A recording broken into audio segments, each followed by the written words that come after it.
Remember, it's not your intentions that matter, it's what you're resonating. And so when you eat, that food has energy, that food has intelligence, you're partnering with intelligence at all times. You're always co-creating. Always. You're never alone, ever. Close the shade. The only one you're closing the shade on is you. You're never alone. And so you're always partnering, and your choice is, do I partner with all intelligences, do I partner with them as a captive or actively? Because if you are in a stage of want and need, then you are reactionary. You're not choosing, you're being compelled. So you are not vibrating at a high space, you're vibrating at a very base space. You're like the lower keys, you're not the high keys of the piano. You're not vibrating that high. And so if you're eating from a space of need and want, so what are you imparting to that naive intelligence energy that's coming to give you energy for the next day? You are teaching it the language of existence and free will. And so you taught it to be a brat. And so now you have a partner, an energy, who's a big brat, who's slowing you down all the time. And so I say, it's pretty difficult to co-create with a brat. And many individuals, they go to sleep one day and they wake up the next morning and they're completely different. And they're like, what happened to me? And yeah. Try recognizing gratitude in your life and try eating from a space of grace.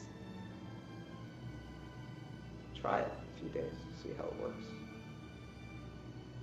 See what happens with that energy. You don't need to do the Suzanne Summers thing. Try this, see what happens. You know, the body, it's a good partner. It likes you to the degree that you like it. It's not out to get you. Try resonating grace. Teach forgiveness for what you have done, what you have taught. Teach it a different language. Educate it. And you'll stop getting inertia. And you'll start flowing in the currents of what is. Because you're never alone. And you only choose who to partner with.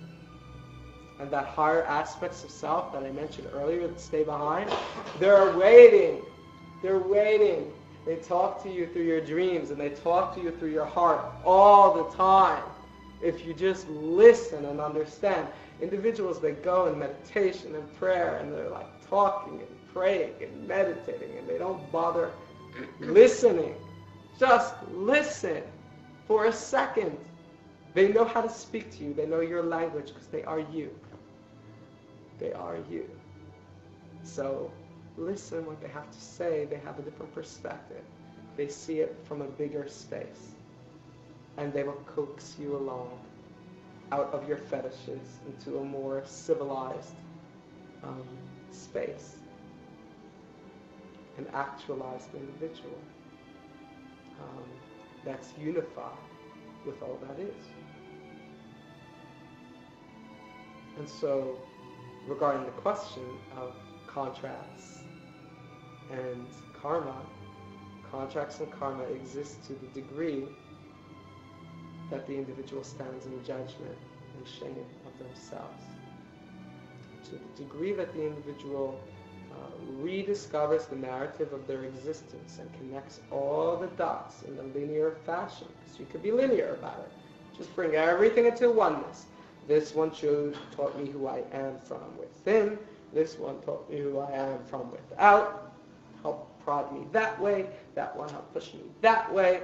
We're going Republican, then we're going liberal, then Republican, then liberal, and it's okay because the Liberal Party of yesterday is not the Liberal Party of today, and the Republican Party is not the same Republican Party of 20 years ago. So rather than seeing it as a ping pong match where it's going back and forth and there is no progress, realize that it's a spiral going in circles, getting closer and closer and closer to oneness at the top.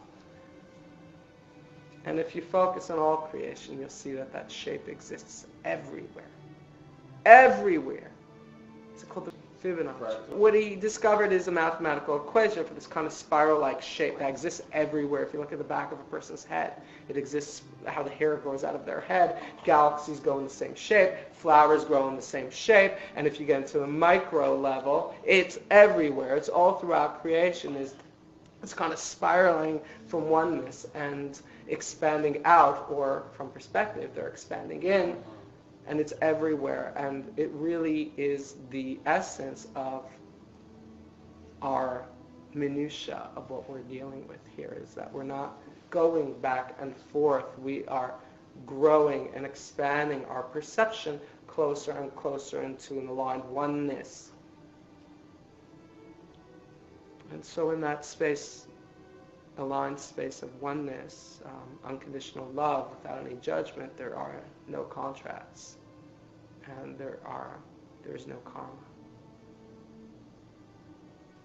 And regardless of what certain prejudiced teachers have taught over the generation, because of the persecution that they experience, because when an individual feels persecuted, they are not free, they're in a reactive state. And so their teaching begins to take a tinge of retribution. And you see every victim becomes often, unless they have extreme character, they become an abuser.